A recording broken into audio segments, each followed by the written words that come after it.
Salut et bienvenue sur cette chaîne Rotralide. J'espère que vous êtes maintenant des Rotralideurs, ok? Abonne-toi si ce n'est pas encore fait. Nous allons parler d'un sujet qui concerne notre existence humaine.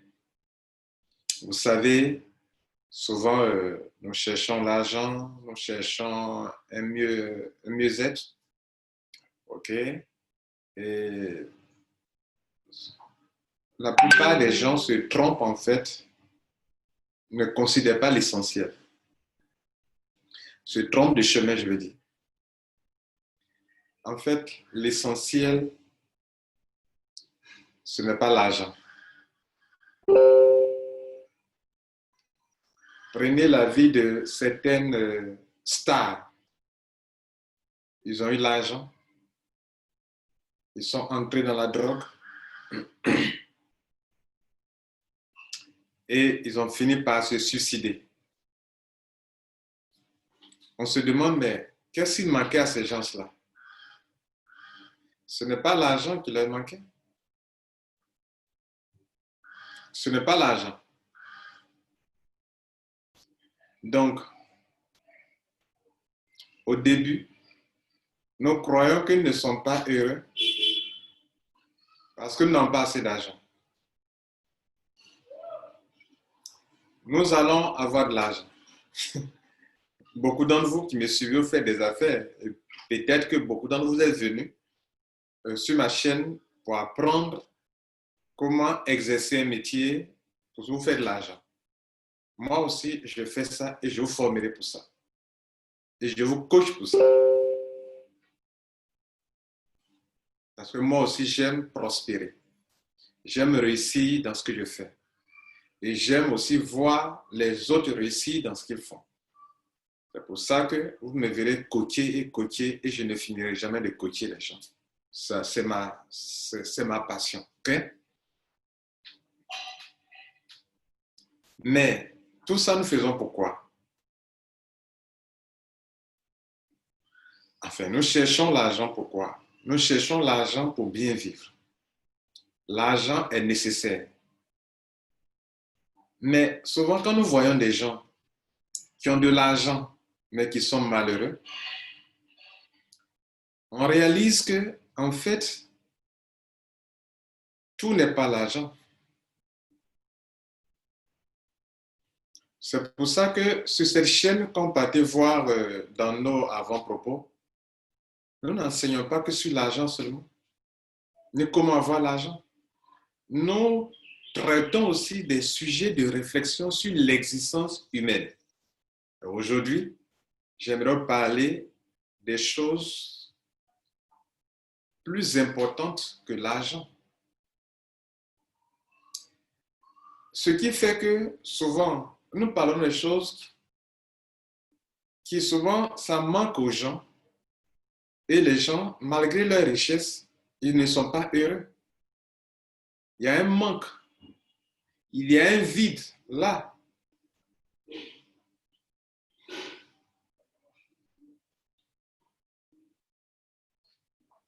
Il y a un vide en eux.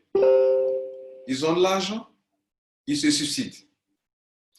Ils ont de l'argent, il y a un manque qui les pousse qui cherche à être comblé et qui les pousse à prendre la drogue.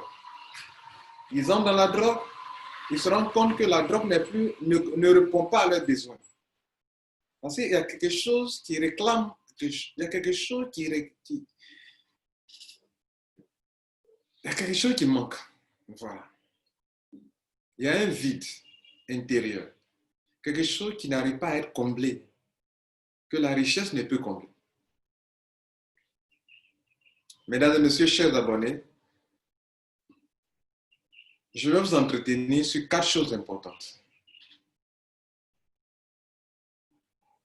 Ces 4 choses importantes, je les ai méditées moi-même. Je les ai expérimentées. Sur cette chaîne, nous ne venons pas vous traiter des sujets que nous-mêmes ne maîtrisons pas, que nous n'avons pas expérimenté nous-mêmes. Je suis en train de vivre comme vous. et j'expérimente la vie comme vous. Je tire des leçons des expériences que je vis.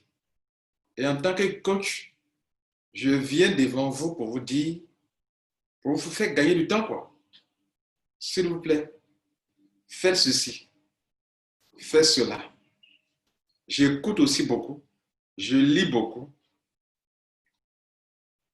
et je tire des conclusions.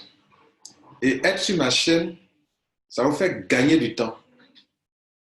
À ne pas faire ce que les autres ont fait et puis ça les a rendus malheureux, ou à faire ce que des gens font et qui les rend heureux.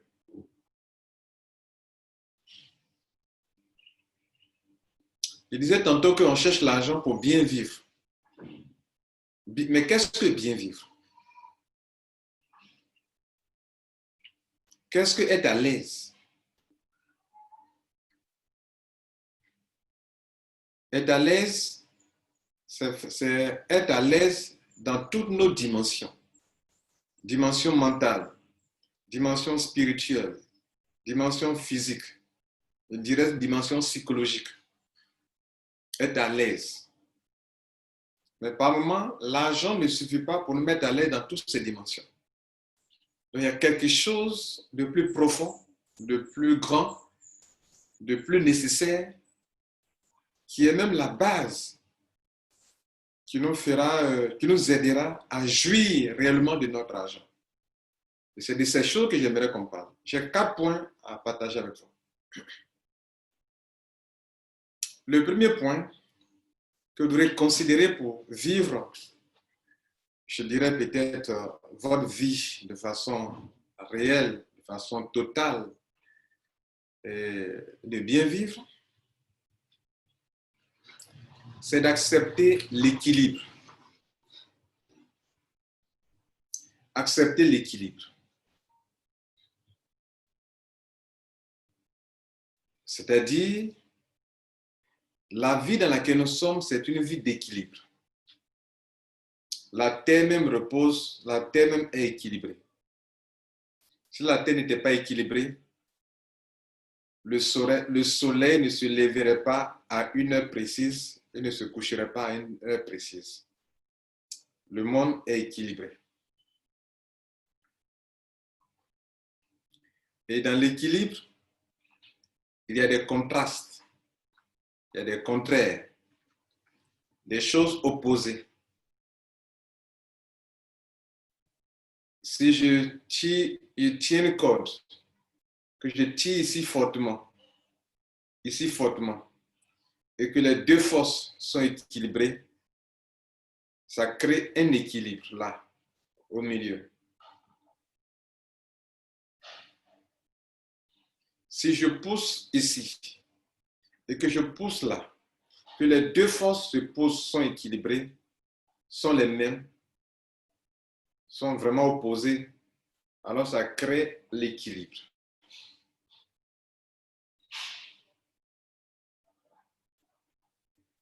Vous avez un pied gauche, un pied droit qui vous maintient équilibré.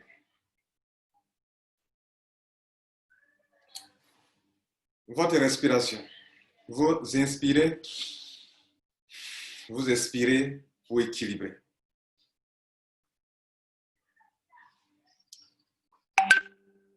Vous faites sortir de l'air, ça sort de vous. Vous faites entrer. C'est ces deux choses contraires. C'est ça qui équilibre votre respiration.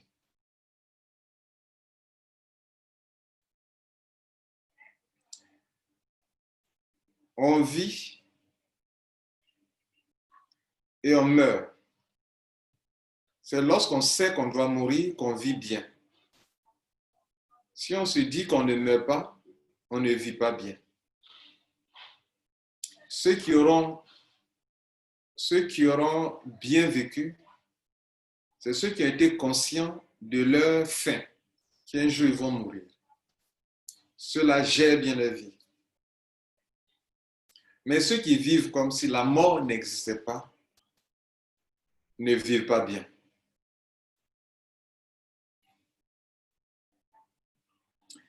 Si vous voulez bien vivre votre vie, quel que soit ce que vous faites, acceptez le contraste. Si tu veux bien vivre, accepte la mort. Tu veux bien diriger, accepte l'opposition. Tu veux rester longtemps au pouvoir, accepte l'opposition. Tu veux avoir une bonne argumentation, sache manipuler la thèse et l'antithèse. Tu veux connaître la vérité, considère la thèse et l'antithèse. La vérité est dans la thèse et l'antithèse. C'est au milieu là se trouve la vérité, entre les deux. La thèse et l'antithèse, la vérité se trouve là.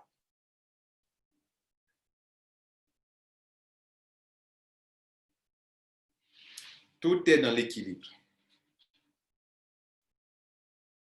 Donc, la vie que vous êtes en train de mener, tout ce qui a tendance à s'opposer à vous, vous ne devrez pas voir ça de façon négative. Ça participe à votre équilibre. Il faut qu'il y ait le haut et le bas pour produire l'équilibre. Il faut qu'il y ait le jour et la nuit pour qu'on parle du jour, pour qu'on parle, pour que ça soit équilibré. Si tout était la nuit, la vie ne serait pas intéressante. Si tout était le jour, le soleil seulement, la vie ne serait pas intéressante. Si je passais la journée debout, toute ma vie debout, que je ne me couchais pas, la vie ne serait pas intéressante. Il faut un moment d'éveil, il faut un moment de sommeil. Si je ne meurs pas pour renaître, la vie n'aurait pas d'importance. Il faut que je meure pour revivre. Il faut que la graine pourrisse, pour que la fleur sorte, pour que ça germe, pour que ça pourrisse.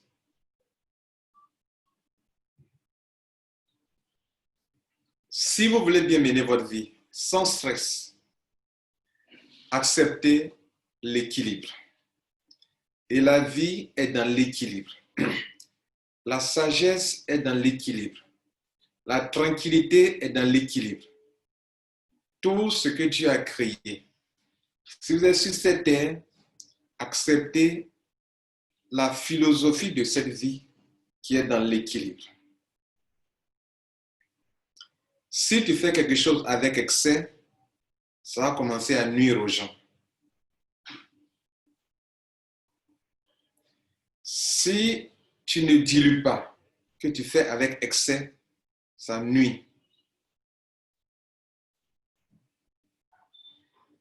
OK? Donc, tout ce qu'on fait dans la vie, il faut qu'il y ait de l'équilibre. Un autre exemple. En tant que dirigeant, si tu veux diriger ton pays, tu veux diriger ta maison, tu veux diriger tes enfants, tu veux diriger un village, tu veux diriger une ville, sois à la fois agneau et à la fois lion. Cette image vous est donnée, par exemple, dans la Bible, où Jésus est à la fois l'agneau et à la fois le lion. Le vrai maître, le vrai dirigeant, un vrai roi, un vrai chef, doit savoir manipuler les deux. Il est les deux à la fois, lion et agneau. Si tu es seulement lion, lion, lion, lion, les gens aiment utiliser ce nom-là, lion, lion, lion. Le lion, on va te fuir. Hein? Si tu es seulement aussi agneau, agneau, agneau, les gens vont marcher sur toi. Si tu es trop doux, on marche sur toi. Tu es trop lion, On te fuit. Comment tu peux diriger si tu es seul? Je parlais des dirigeants en tant que dans l'opposition. Tu veux diriger, n'écrase pas l'opposition. Tu les écrases, tu te tues toi-même. Tu t'emprisonnes toi-même. Tu t'attaches toi-même. Laisse l'opposition. Ils vont te montrer comment diriger pendant que toi tu as le pouvoir. Si tu veux mieux faire ce que tu fais actuellement, accepte le contraste. Ton pouvoir se trouve dans l'équilibre des deux forces. Ton pouvoir et le pouvoir des opposants. C'est là que se trouve ta force. Là. C'est très, très, très fragile. Si tu laisses l'opposition te dominer, tu ne diriges pas. Si toi aussi tu écrases l'opposition, tu ne diriges pas. C'est entre les deux là que se trouve la vie. Je suis devant vous parce que la mort veut m'emporter, la vie refuse. Chaque jour, mes cellules meurent et des millions de cellules naissent par jour. Par jour. Même chose pour vous, hein? Pas jour, moi seulement. Et donc, c'est ça qui me maintient en vie. Mes cellules meurent, mes cellules naissent. C'est ça qui me maintient en vie. Le jour que toutes mes cellules meurent et qu'aucune cellule ne renaît, je ne suis plus vivant. Je ne suis plus dans ce monde. Donc, tant que nous sommes dans ce monde, pour que tu puisses bien vivre sans stress, relax, en paix avec toi-même, accepte la vie telle que l'être suprême l'a créée et évolue par rapport à ça. Tout est équilibré. Regardez les astres, tout, les planètes, tout est équilibré. Il y a des forces.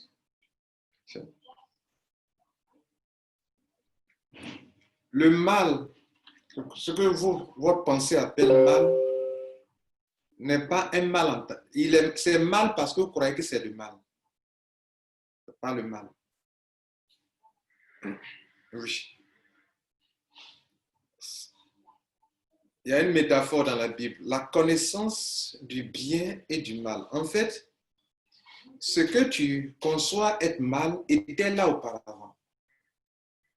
Mais ça devient péché parce que toi, tu crois que c'est le mal.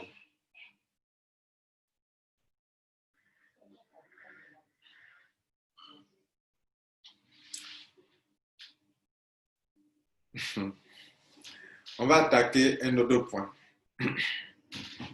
pour ne pas faire une longue vidéo. Donc, la première chose qu'il faut retenir, il faut accepter l'équilibre. Et sache qu'il y a deux forces et que toi, tu dois être dans ces deux au milieu et chercher à équilibrer les deux. Et tu es au milieu. Ta vie est là. Ta vie se situe entre le yin et le yang. C'est là que tu te trouves, là au milieu. Là, voyez, non, au juste milieu. Tu es là. Tu es au milieu là. Tant que tu ne vis pas dans ce juste milieu et que tu veux vivre dans le ici, tu n'es pas en train de vivre. Et que tu veux être ici, tu n'es pas en train de vivre. En conclusion, pour ce point, regardez nous-mêmes, nous sommes une dualité. Et là, je suis en train de parler de dualité et des choses. Okay. La polarité, s'il vous plaît. Notre cerveau même, il est divisé en deux. OK? Quand on prend même comme ça, vous êtes divisé en deux. De là jusqu'à là, tout est divisé en deux. Oui, tout est divisé en deux, du haut jusqu'en bas. Là, cerveau gauche, cerveau droit, les narines. Là, il y a un trait qui passe là. Regardez, il y a un trait qui passe là. Ici, poumon gauche, poumon droit. La poitrine, le sein gauche, le sein droit. là, vous voyez qu'il y a un trait. Il y a un trait là qui passe là. En bas, là-bas même, hein, il y a des choses qui sont séparées encore de gauche à droite. Le pied ici, la main droite, équilibrée. Il y a plein de choses. Hein. La vie naît d'une femme et d'un homme. La vie. Mais les deux êtres-là, ils ne sont pas les mêmes. La femme et l'homme, c'est différent, mais c'est au milieu d'eux que se trouve la vie. Désolé pour ceux qui veulent faire des enfants en homme et homme, et ceux qui veulent faire des enfants femme et femme. Ça, c'est hors de la vie. C'est anormal. OK? Ça ne fait pas partie de la vie. Et c'est pour ça qu'ils cherchent à adopter. Parce que ce n'est pas normal. Ça sort de la normalité. Et ce n'est pas naturel. Bien. Et ce n'est pas la vie. La vie doit être multipliée. Nous naissons, nous devons produire la vie. Nous devons donner naissance de façon perpétuelle à la vie. OK? Bien. Et la vie, c'est dans l'équilibre. Dans la conjonction des deux forces. OK? Par rapport à quoi on apprécie que quelque chose est bien ou quelque chose est bon, quelque chose est bon, quelque chose n'est pas bon. C'est par rapport à quoi? Dieu, qu'on appelle Dieu, il est parfait par rapport à qui? Par rapport à quelque chose qui n'est pas. Par rapport à Satan, le mal qui n'est pas parfait. La perfection, c'est par rapport à quoi? Donc, le sens, la perfection n'a ce sens que parce qu'il y a l'imperfection. Le mal n'a de sens que parce qu'il y a le bien. Et c'est dans ce monde de dualité que nous sommes. Et la vie ne se trouve pas de ce côté ou de ce côté. La vie sur terre, je veux dire, elle est là, au milieu, au juste milieu. J'espère que vous avez compris ce point. Que vous allez mener votre vie avec cela. Je l'espère. Le deuxième point, c'est d'éviter les attachements. Éviter les fausses identités. Vous n'êtes pas votre agent. Votre agent, c'est de la matière. Ce n'est pas ça votre personne. Vous êtes plus que l'agent. Les gens s'identifient à leur agent. Tu sais qui je suis? Tu sais ce que je vaux? Là, il ne parle pas par rapport à la vie qui est en lui, à l'esprit qui fait ce qu'il est. Il parle par rapport à sa maison qu'il a, par rapport à son poste dans un ministère, dans une entreprise. Il parle par rapport à la voiture qu'il roule. C'est sur ça qu'il a fondé son identité, sa personne, sa vie, son être. Mais ces choses ne sont pas vous.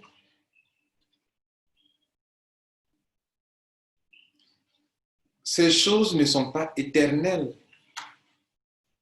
Ce sont des choses passagères, des choses dont vous jouissez pour que la vie soit la vie, pour que vous vivez.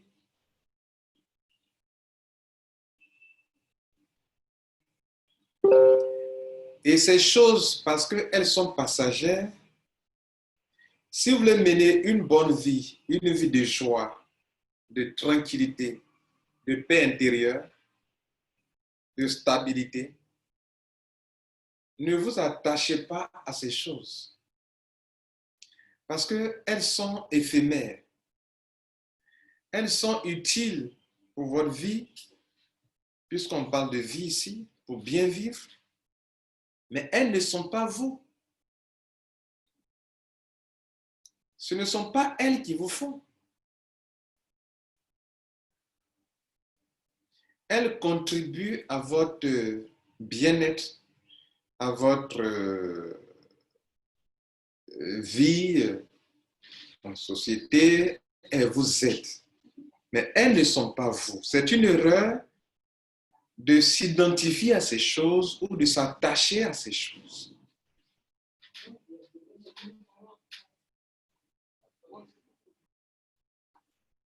Récemment, j'ai perdu une voiture. Bon, ça m'a fait un peu mal, humainement parlant, de ce que je pense à me déplacer, que je viens de la perdre. Mais ça a été de courte durée. Pourquoi? Parce que ma vie ne s'identifie pas à ça.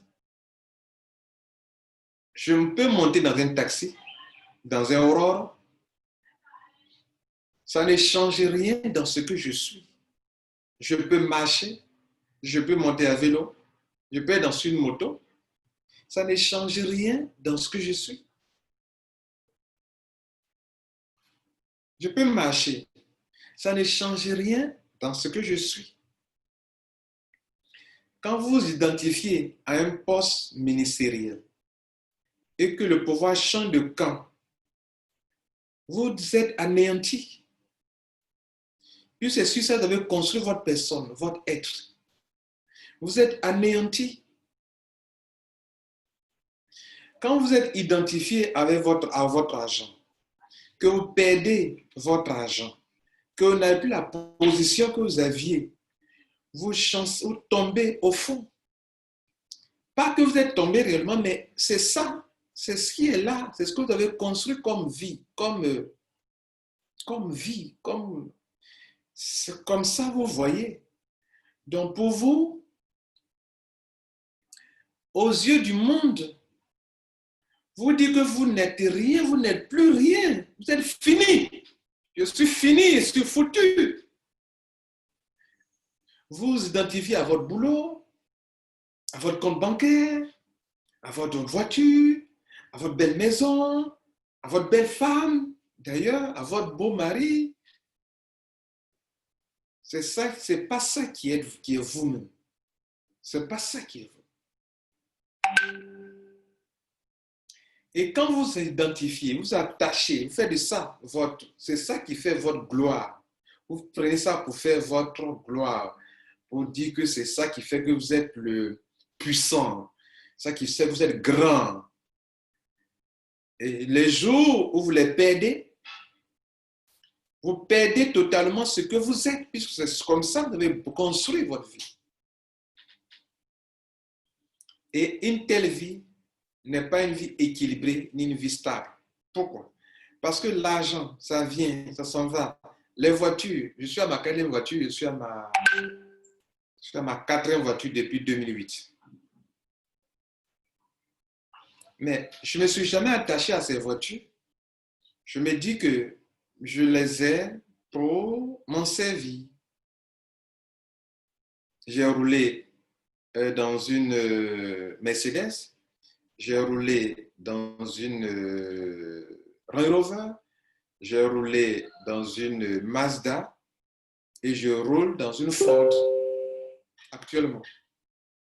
Ces choses-là, tant que je ne les adore pas et que je suis le maître, je suis maître et que l'univers, je reconnais que ces choses sont des choses dont j'ai besoin pour vivre. Si je dis à l'univers, moi, j'en ai besoin pour vivre, et que l'univers sait que je n'ai pas pris ces choses pour remplacer l'être suprême qui m'a placé ici. Je n'ai pas demandé à être ici, les gars. Connaissez vos droits envers l'univers. Univers, ai-je demandé à être ici? Je me suis vu en train de vivre. Et comment vous pouvez me placer ici sans que je sois à l'aise? Je vous devrais vous arranger que je sois à l'aise. Et j'attends ça. Tous les jours, je n'ai plus de voiture. Univers, Dieu, être suprême. Je ne peux pas vivre sans voiture. Il me faut, donne ma voiture. Et la voiture vient. Vous allez me demander comment? Je ne sais pas. Ça ne m'intéresse pas comment ça va venir. Mais j'ai la conviction que ma voiture que je veux, elle viendra. Et elle viendra certainement parce que je crois que l'univers m'aime et que l'univers n'est pas là pour me torturer. Cela nous amène au troisième point, mesdames et messieurs, qu'on appelle la gratitude. Je dirais, vivre, pour que vous voulez bien vivre, il faut vivre la gratitude gratifiante. Alors, je préfère dire vivre la gratitude gratifiante parce que il y a des gens qui vivent dans une fausse gratitude. Tu es misérable et tu dis que Dieu veut que tu sois misérable. Non, ce n'est pas vrai. Ce n'est pas ça la gratitude. Non, ce n'est pas ça la gratitude. Là, tu te consoles. Et on voit ça beaucoup chez les chrétiens. Que Dieu veut qu'il soit comme ça. Non, Dieu n'a jamais voulu que tu sois comme ça. Dieu n'a jamais voulu que tu sois misérable. C'est toi, tu te consoles que Dieu veut que tu sois misérable. Et comme Dieu est suprême, tu dis que bon, il veut que tu sois comme ça. Non, il n'a jamais voulu que tu sois comme ça. Tous ceux qui ont fait l'expérience de mort imminente, qui sont partis et qui sont revenus, ils n'avaient pas envie de revenir encore sur la terre. Mais le ciel n'est pas un lieu de misère, de pauvreté. Comment on peut traiter sur terre suprême d'un Dieu misérable, pauvre, qui veut que c'est quand tu es pauvre que tu vas au ciel? Non. Au contraire, les pauvres n'iront pas au ciel. Oui. Parce que le comportement des pauvres, c'est quoi? Le pauvre condamne les riches. Donc, il condamne la prospérité. Le pauvre prend son temps à accuser les riches, qui sont les méchants, ils sont les mauvais, ils sont les francs-maçons, ils sont les ceci, cela. Qui vous dit que tous les riches sont des francs-maçons? Qui vous dit qu'ils sont des spirites? Qui vous dit qu'ils sont tous des voleurs? Donc ça déjà, tu n'es pas, c'est pas bon devant Dieu. Tu accuses des gens, tu vois quelqu'un rouler dans sa bonne voiture, tu l'accuses. Que c'est un voleur, que c'est un escroc, c'est un arnaqueur, il vend de la drogue. Pourquoi? Parce qu'il roule dans une bonne voiture. Là encore, tu es mal parti pour entrer au ciel. Parce que tu émets des calomnies. Et puis tu es envieux. Et si tu es tellement envieux et que tu n'as pas la chose, tu ne fais pas d'argent, tu vas devenir jaloux. Et si tu es tellement jaloux, tu ne fais pas d'argent, tu vas devenir méchant. Et si tu es méchant, tu vas devenir sorcier. Les trois là vont ensemble. Les quatre, le manque crée l'envie. L'envie de ce qu'on n'a pas et que les autres ont crée la jalousie. La jalousie de ce que l'autre a alors que nous on n'a pas, on est tellement insatisfait de le voir posséder ça, donc on est jaloux. On va devenir commencer à dire, bon, si il pourrait savoir qu'il pourrait faire un accident, c'est bon. On va commencer à devenir quoi? Un méchant de cœur. Et quand tout ça s'est combiné, ça arrive à la sorcellerie. La sorcellerie, c'est l'art de mal penser. Et c'est cette pensée-là à laquelle tu vas au ciel. Tu ne vas pas au ciel avec le corps. Le corps, non. C'est pour ça que souvent, cette affaire de sanctification, tout cela, ce n'est pas le corps d'abord. Le corps, il est important. Mais le plus ce qui va au ciel, c'est l'esprit qu'il faut sanctifier d'abord. Ah oui. Donc, pour revenir au sujet, ne vous laissez pas, ne vous mentez pas avec une fausse gratitude. La gratitude, c'est lorsque tu proclames réellement et que tu crois vraiment et que ça se passe vraiment. Que moi, je suis né, le bonheur et la grâce m'accompagneront tous les jours de ma vie. Et je l'expérimente vraiment. Le bonheur, moi, comme je disais tantôt, je n'aime pas demander à être ici. Et l'univers, tu as voulu qu'il soit là, le bonheur et la grâce m'accompagneront. Et pourquoi je le dis? Je le dis parce que l'univers qui m'a placé ici n'est pas méchant. Il n'est pas méchant. L'être suprême qui m'a placé ici n'est pas un être qui est là. Il est la vie. Il est amour.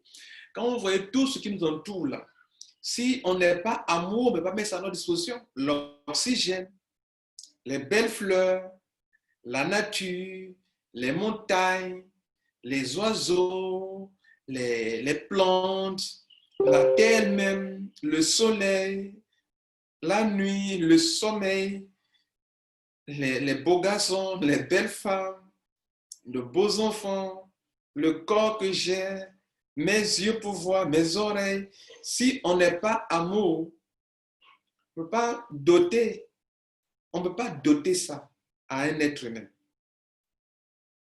Si on n'est pas amour, on ne peut pas vous mettre dans un environnement tel que nous le voyons.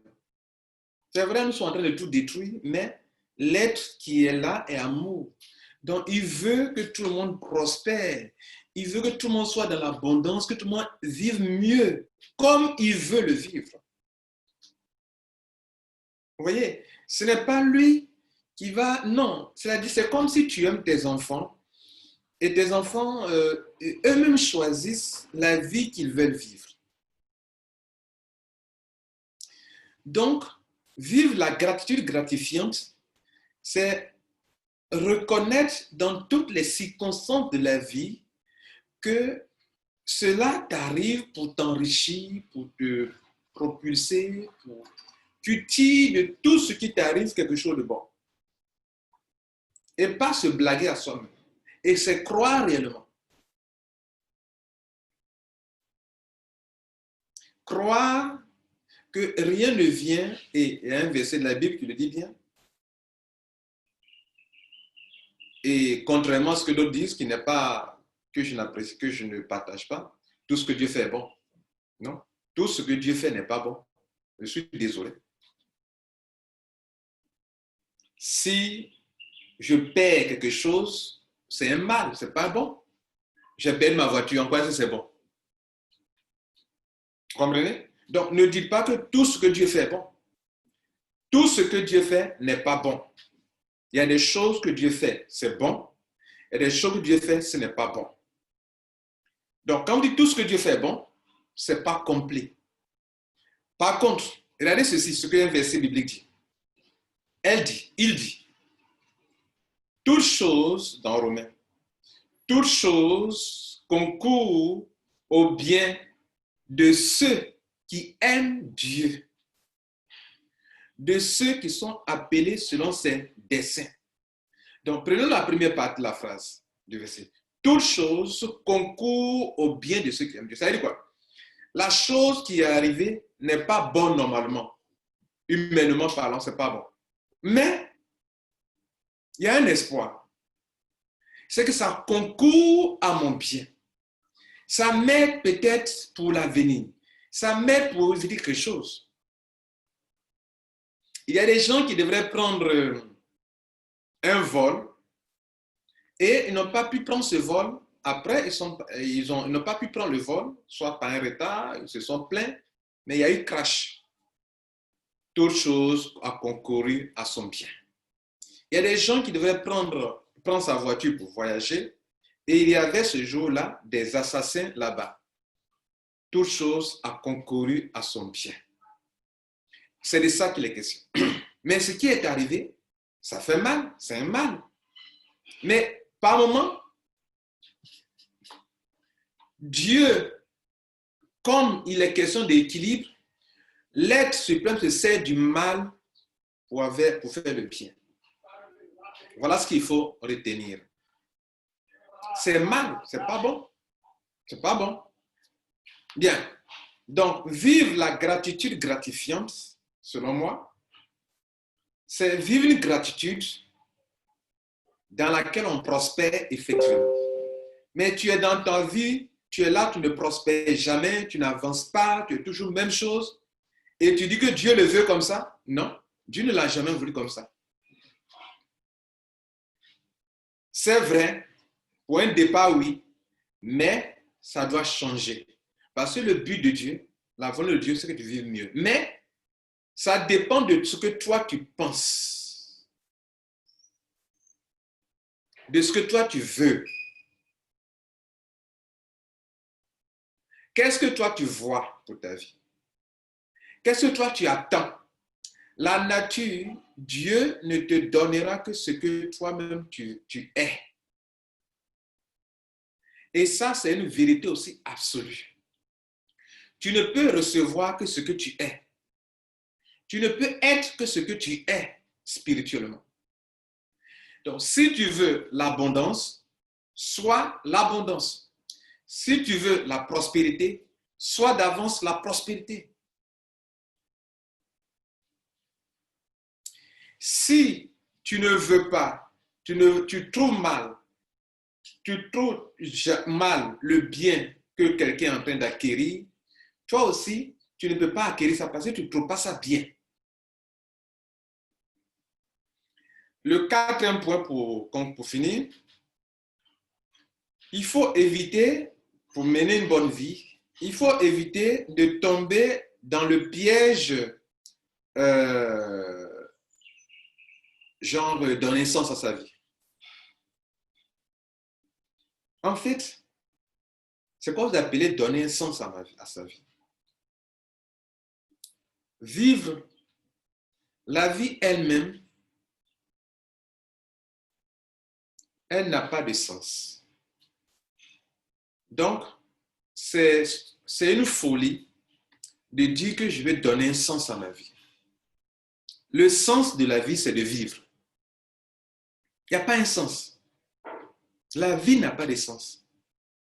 Autrement dit, le sens même de la vie, c'est de la vivre totalement, l'explorer dans toutes ses dimensions. Tu es ici pour explorer la vie. Tu es ici pour la vivre. C'est ça le sens. Le sens de la vie, c'est vivre. Un point, c'est tout. Et justement, c'est parce que nous traversons l'existence en mettant de côté l'essentiel que sont de faire ce petit coaching, je dirais, qui vous permettra de vivre pleinement cette vie. Ma vie n'a pas de sens. Je vais donner un sens à ma vie. Est-ce que donner un sens à ta vie, c'est te marier? Tu as fini de te marier, tu vois que tu atteins c'est fini là. Et puis fais quoi encore? Maintenant, dis non, il faut que j'ai des enfants. Et tu as des enfants. Les enfants, maintenant, après, ils t'ont quitté, ils ont grandi.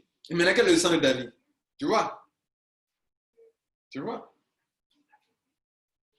Le sens de la vie, c'est de vivre et de vivre bien. Et vivre bien, ce n'est pas forcément de l'argent. Mais si tu respectes ce que je viens de dire là, et que tu as une vie équilibrée, et que tu acceptes la vie telle qu'elle est, que tu ne t'attaches pas à des choses inutiles, et que tu crées les conditions mentales, spirituelles, physiques, psychologiques, le bonheur et la grâce même vont t'accompagner dans tout ce que tu fais. Parce que tu es dans l'équilibre. Tu es en harmonie avec l'être suprême. Tu l'aimes, tu aimes la vie. Et tu vis une gratitude gratifiante. Mesdames et messieurs, j'ai trouvé ça nécessaire aujourd'hui pour partager ça avec vous. J'espère que vous l'avez aimé. Commentez. Donnez-moi votre opinion là-dessus. Dieu vous garde. Ciao.